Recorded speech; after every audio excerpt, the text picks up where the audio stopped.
Here is more on using a tangent line to approximate the value of a function. So this one is going to be similar to the last one. We're going to determine the equation of the tangent line to the graph of y equals the cube root of x at 8. That's the first thing we're going to do. And when we get that, we're going to use that line to approximate the value of the cube root of 7. So we're going to start off with the equation of a tangent line. We know is y minus f of c, which is 8, equals f prime of 8, f prime of c, times x minus c. F of 8 is the cube root of 8, which is going to be 2. F prime of 8, that's going to take a little bit of work. We'll do it right here. F prime of x, remember that's x to the 1/3, so it's 1/3 x to the negative 2/3, which get rid of negative exponents. We can't deal with them. Bring it to the bottom. Make it positive. So f prime of 8 equals 1/3 times 8 to the 2/3. So remember what that means to do. The 3, the denominator, is the index of the root. So this means the cube root of 8, and then the 2 is the exponent squared. So the cube root of 8 is 2, and 2 squared is 4. So this is just 3 times 4 on the bottom, or 12. So we're done. That is the equation of the tangent line.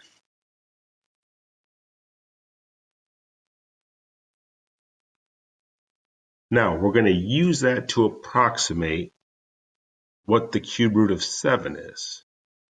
So instead of plugging 7 into the cube root function and just calculating, pretending we don't have a calculator, we can plug it into this tangent line because it should be a very close approximation. So I'm not really going to, it's easiest to deal with it in this slope-intercept form, you'll see.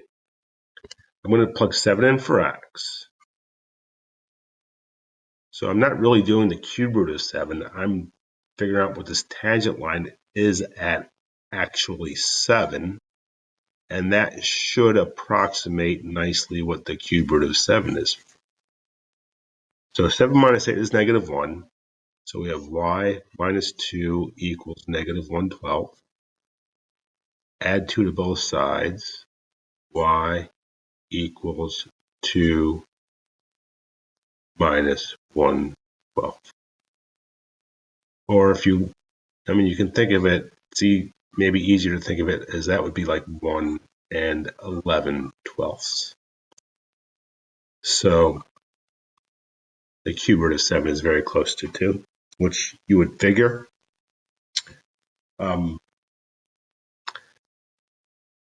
The calculator, if I type in the cube root of 7, gives me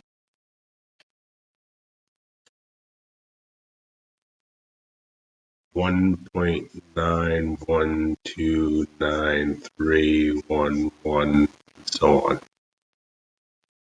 1 and 1/11/12, if you plug it into the calculator, or just plug in 2 minus 1/12,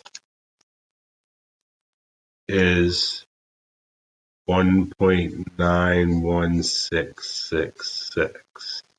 So you can see they are very close. This is the actual. This is the tangent line approximation. Now the difference is the tangent line approximation I could do without a calculator.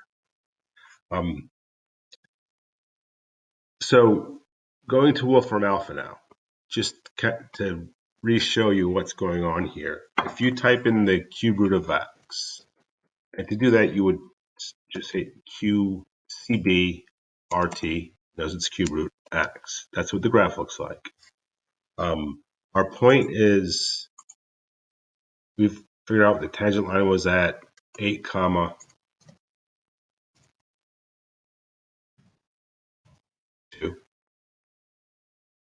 And then our tangent line was y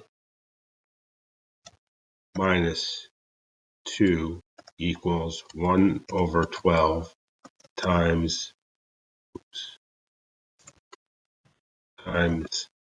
x minus 8.